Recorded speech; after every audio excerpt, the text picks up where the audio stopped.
Boss, it's Skull. He knocked over another ATM, this time at knife point. He needs your legal advice.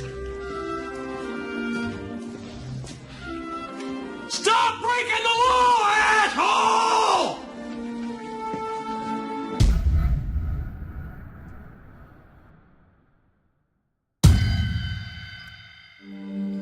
The United States is home to 5% of the world's population, but 25% of the world's prisoners.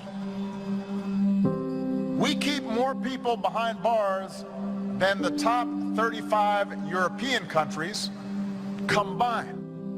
Every year we spend $80 billion to keep folks incarcerated.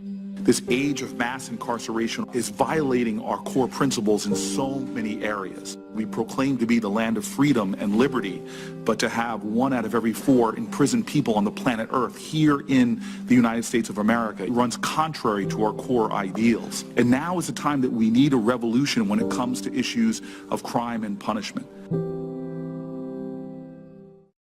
We're at a place right now where we are several decades into focusing on punishment and being more punitive. And there's money in it. It's a billion-dollar industry, and people are only focused on the end result. They're all eyed, the return on their investment. If I'm going to build this prison and I'm going to put money into it, how I'm going to get more out of what I put into it. The prisons have become asylums for people who are mentally ill. In Washington, 20% or more of the people have been diagnosed as seriously mentally ill. 75%, according to the Department of Corrections, have drugs and addiction in their life. There are various forms of inequality in the criminal justice system, I think primarily based on race and also socioeconomic status. We cannot really discuss this conversation if we do not discuss race.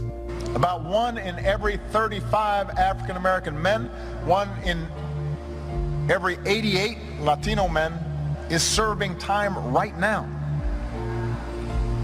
Among white men, that number is 1 in 214. In too many places, black boys and black men, Latino boys and Latino men, experience being treated differently under the law. Who among us has never broken a law? We don't ask on applications for housing, have you ever broken a law? We ask, have you ever been convicted of a crime? Which is very interesting and very different. People of color are more likely to be stopped, frisked, questioned, charged, detained.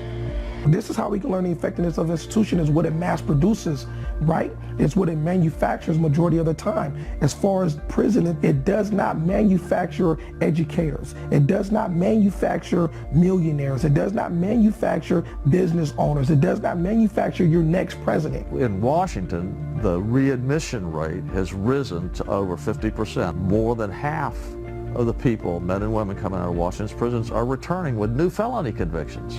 Two of the biggest barriers are finding housing and finding employment. Most people have no family support. They really, truly, they come from abject poverty, and they almost have no alternative. Really and truly, they almost have no alternative other than to go do what they know to do from their past life to support themselves, to keep from being hungry. From racism in our criminal justice system, economic inequality, lack of opportunities in poor neighborhoods, prisons becoming the home of the severely mentally ill, and increasingly stacked odds against those who are released, our criminal justice and prison systems are in crisis. With so many contributing factors to this problem, solutions must address them all. What can we do?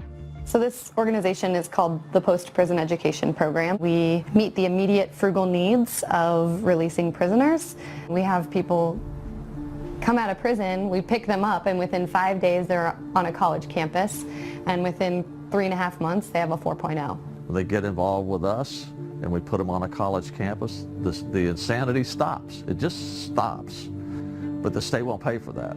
We turn down 85% of applicants. Most of those people we turn down are deserving applicants, and we're not helping them to the extent that we should or at all because lack of funding. The nature of this work is actually pretty easy, but I would say what's most challenging is trying to shape and transform public opinion of current and former prisoners. It's really easy to hate and stigmatize prisoners, socially acceptable to do so, and that's what makes this work challenging, is really overcoming the perception out there.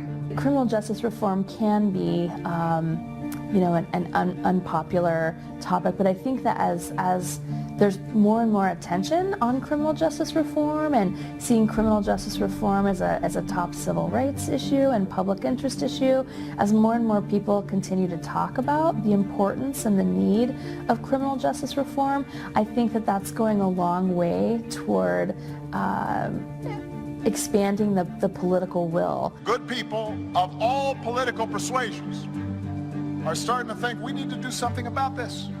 A growing movement is beginning to address this long overdue problem. But for any real progress, it is up to us.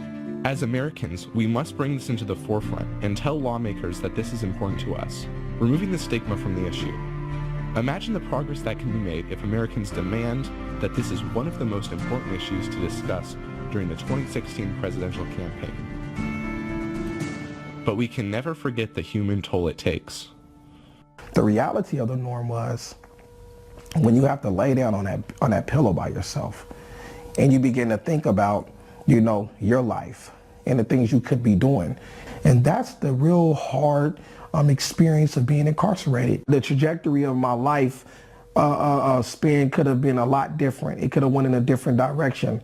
Instead of sitting here underneath the guise of talking about mass incarceration and speaking from a first-hand participant perspective, I could have been talking to you from a seat of a senator instead of talking to you about how I did 20 years in prison because of an institution that didn't care about the people. This is not made up. This is my life. This is not fake. This is real. Somebody's not doing their job at the system level or at the individual level, and it hurts. 20 years is a long time that I did not have to do if somebody did their job.